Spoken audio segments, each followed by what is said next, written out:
Tahukah kamu regresi linear?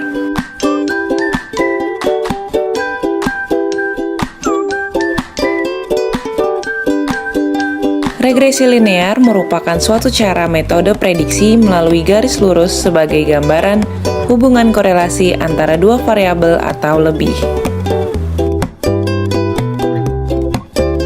Regresi linear nantinya akan membentuk sebuah grafik, di mana terdiri dari dua bagian yaitu X dan Y.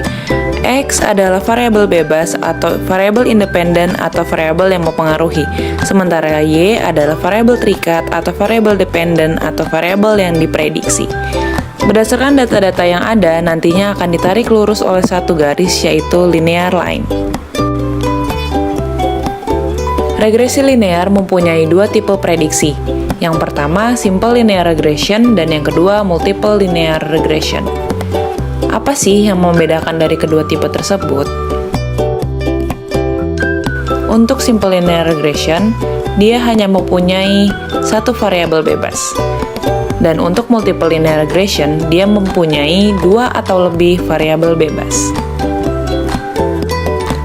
Untuk memudahkan pemahaman mengenai kedua tipe tersebut, berikut adalah analoginya.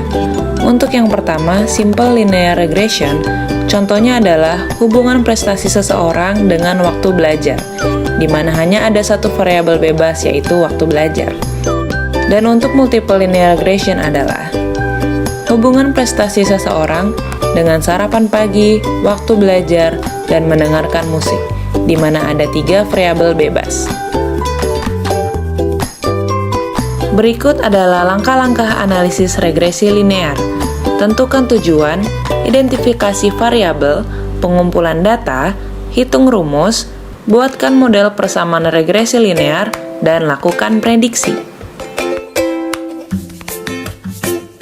Rumus utama dari regresi linear adalah Y sama dengan A plus BX, di mana Y adalah variabel yang diprediksi, A adalah konstanta, B adalah koefisien regresi, dan X adalah variabel pendukung. Studi kasus. Pada kali ini kita akan mengambil topik pengaruh nilai ujian terhadap skor tes kecerdasan dan frekuensi membolos. Berikut adalah data siswa sebanyak 12 data. Dengan skor tes kecerdasan sebagai X1, frekuensi membolos sebagai X2, dan nilai ujian sebagai Y. Berdasarkan data yang ada, tipe ini termasuk multiple linear regression dikarenakan mempunyai dua variabel bebas.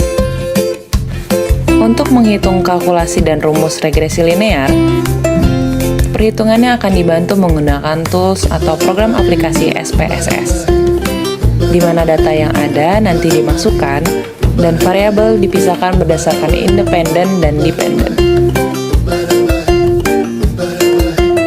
Setelah data diolah, nantinya akan menghasilkan tabel result. Pertama adalah tabel korelasi. Berdasarkan hasil yang ada, menunjukkan bahwa ada hubungan yang signifikan antara skor tes kecerdasan dengan nilai ujian. Dan ada hubungan yang berlawanan antara frekuensi membolos dengan nilai ujian. Lalu, berdasarkan tabel model summary, menunjukkan bahwa pengaruh skor tes kecerdasan terhadap nilai ujian sebesar 74%, sementara pengaruh frekuensi membolos dengan nilai ujian sebesar 13,6%.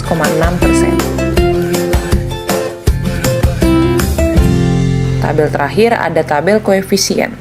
Berdasarkan hasil yang ada, untuk konstanta skor tes kecerdasan sebesar 0,527, sementara konstanta untuk frekuensi membolos sebesar minus 2,344.